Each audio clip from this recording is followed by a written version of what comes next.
माझं नाव हनुमान बाबूराव साबळे, मुक्काम पोलीस उत्तर, शिवशक्ती सहकारी पतसंस्था आणि वैभव नागरिक पतसंस्था मालगाव आणि कोपरड्याची पतसंस्था हे बेकायदेशीर सहाय्यक निबंधक यांनी बेकायदेशीर विलिनीकरण केले बाबा. विलिनीकरण असं करताना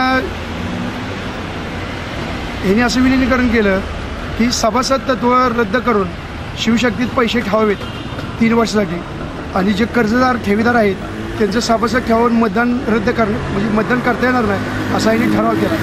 आम्ही माहिती अधिकाऱ्याखाली सहाय्यक निबंधकाला विचारलं तर तिने सांगितलं असं काय आमच्याकडे जार नाही. तर तुमच्याकडे जार नाही तर ही बेकायदेशीर विलिनीकरण तुम्ही का केलं म्हणून यांच्यावर बी गुन्हा दाखल व्हावा. शिवशक्ती सहकारी पतसंस्था वैभव यांच्यावर गुन्हा दाखल व्हावा. शिवाजी किसन साबळे शिवतर बरोबर यांनी 50,000 रुपये कर्ज काढलं होतं नाममात्र.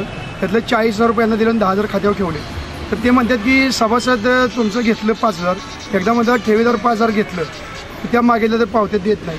एकदा 13,000 खात्यात भरले नाममात्र म्हणून जी पावती आहे पण खात्यावरीत कुठं आलेली नाही. एकदा 10,000 रुपये भरले त्यातले 2108 रुपये दावतात, बाकीचे पैसे खात्यावरीत कुठं दावत नाही.